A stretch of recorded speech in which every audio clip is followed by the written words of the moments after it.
नमस्कार मित्रांनो, नर्सिंग एक ईश्वर सेवा मी आरोग्यदूत या चॅनलमध्ये मी अक्षया तुम्हा सर्वांचं मनापासून स्वागत करते। तर मित्रांनो, आजचा व्हिडिओ खूप महत्त्वाचा आहे GNM सेकंड इयरवाल्यांसाठी। मॅनेजमेंट ऑफ पेन MSN विचारला जाणारा प्रश्न, तर आपण त्याच्याबद्दल सगळं डिटेल्समध्ये बघणार आहोत। जर तुम्ही आता माझ्या चॅनलवर नवीन आला असाल तर चॅनलला सबस्क्राईब करा, व्हिडिओला लाईक करा आणि शेअर करायला नक्कीच विसरू नका। आणि आता मॅनेजमेंट ऑफ पेन आपण बघणार आहोत। त्याची पहिली डेफिनेशन बघूया। पेनची डेफिनेशन काय? व्याख्या: दुखापती इजेची व्यक्तिगत व खाजगी संवेदना म्हणजे वेदना होय। दुखापत किंवा इजा जी होते त्याची व्यक्तिगत व खाजगी संवेदना म्हणजे वेदना होय। नुकसानकारक किंवा धोकादायक उत्तेजनांमुळे सध्या किंवा पुढे स्नायू निकामी होऊन ज्या संवेदना जाणवतात त्याला वेदना असे म्हणतात।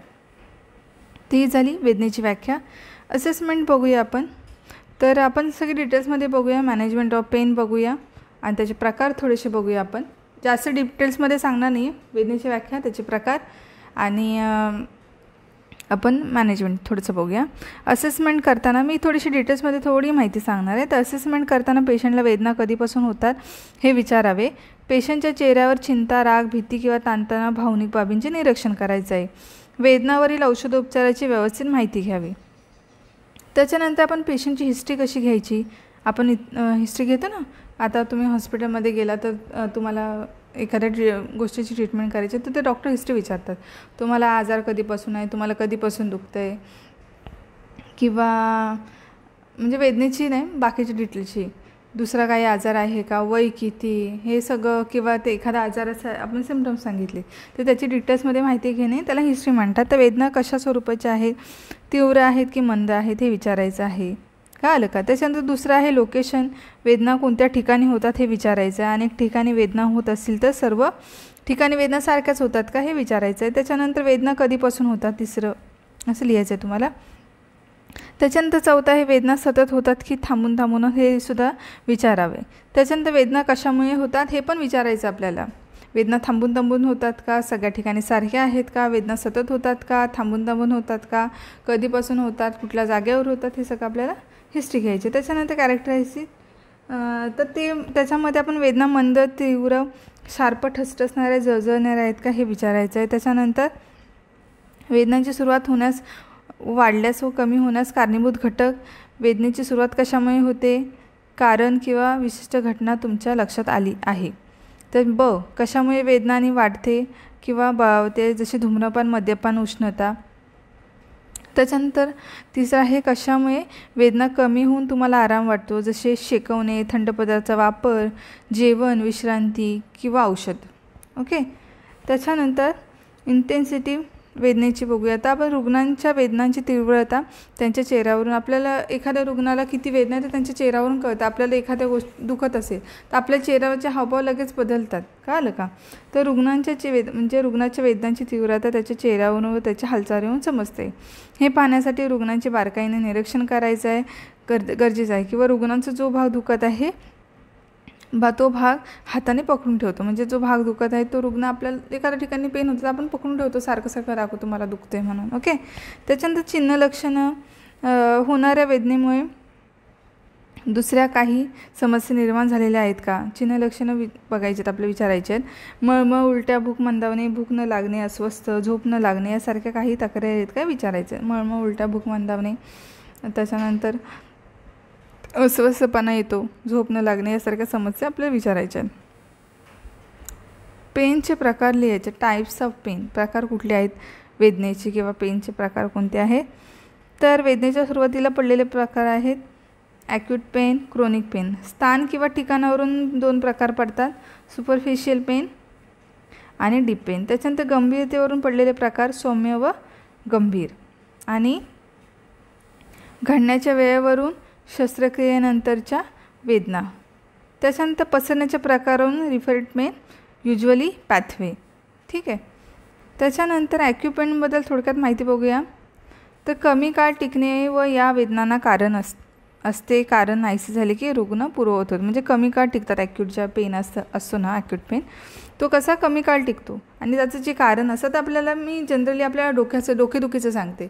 आपल्याला डोकं दुखतं आहे, त्याचं कारण ॲसिडिटीने झालं, आपण टॅब्लेट खाल्ली, की आपलं ते कारण त्याचं नाहीसं झालं तर ते दुखून जातं, किंवा एखाद्या ठिकाणी पेन असेल, आपण मेडिसिन घेतलं, कारण नाहीसं झालं, निघून गेलं पेन. क्रोनिक पेन म्हणजे काय? 6 महिन्यावरून अधिक काळ टिकणाऱ्या वेदनांना क्रोनिक पेन असे म्हणतात. त्याच्यानंतर सुपरफिशियल पेन म्हणजे पृष्ठभागीय वेदना, यांनाच त्वचेच्या वेदना पेन किंवा असं म्हणतात. पृष्ठभागीय वेदनांना त्यांनाच त्वचेच्या वेदना असे म्हणतात. याचे 2 प्रकार पडतात सुपरफिशियल पेनचे.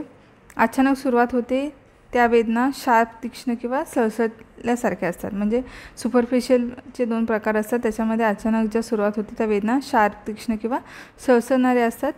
त्याच्यानंतर दुसरं आहे वेदनांची सुरुवात सावकाश होते, वेदना भाजलेल्या पोळल्यासारख्या असतात. वेदनांची सुरुवात सावकाश होते, भाजलेल्या पोळल्यासारख्या.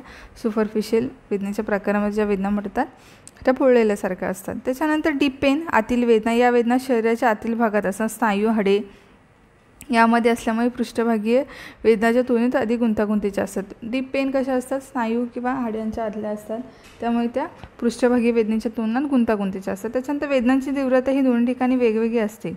उदाहरणार्थ खरचटलेल्या जखमेची वेदना जास्त असतात, खोल जखमेची वेदना कमी असतात. वेदनांची तीव्रता ही 2 ठिकाणी वेगवेगळी असते. खरचटलेल्या जखमा कमी असतात, जास्त असतात. खरचटलेलं बघा, तुम्हाला जखम झाली ते कमी असतं, पण खरचटलेलं आपल्याला खरचटतं बघा ना, किती भयंकर दुखतं ते. आता nursing management of pain. Nursing management of पेनचं नर्सिंग मॅनेजमेंट आपण कसं करायला पाहिजे? तर चिंता दूर करणे, रिलिव्हिंग अँझायटी. त्याच्यानंतर मसाज आहे, मेडिटेशन आहे, डिव्हेशनल थेरपी. त्याच्यानंतर सल्ला व मार्गदर्शन करायचं आपल्याला त्यांना. सल्ला व मार्गदर्शन करायचं आपल्याला त्यांना. कळलं का? त्याच्यानंतर वेदनांवर नियंत्रण आणणे, हॉट अँड कोल्ड ॲप्लिकेशन करायचं. तुम्हाला अशा प्रकारे चार्ट बनवायचा आणि लिहायचं, हॉट अँड कोल्ड ॲप्लिकेशन. त्याच्यानंतर औषधोपचार करायचा, हायप्नोसिस, रिसर्टेनेशन. त्याच्यानंतर पोजिशन. कळलं का? त्याच्यानंतर ॲक्युपंक्चर. अशा प्रकारे आपण नर्सिंग मॅनेजमेंट करायचं आहे. कळलं का?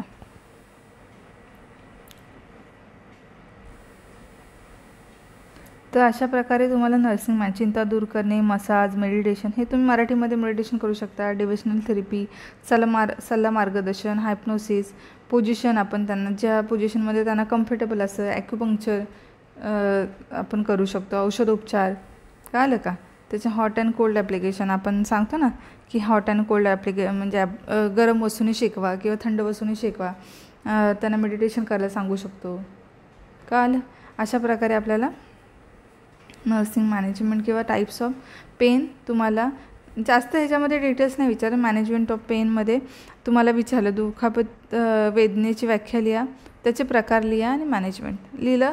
अशा प्रकारे तुम्हाला लिहायचं आहे. आणि आजचा व्हिडिओ कसा वाटला आहे मला नक्की कळवा. आपण अजून टॉपिक्स घेणार आहोत, लवकरच भेटणार आहोत पुढच्या व्हिडिओमध्ये. तोपर्यंत काळजी घ्या, मस्त राहा, स्वस्थ राहा. धन्यवाद.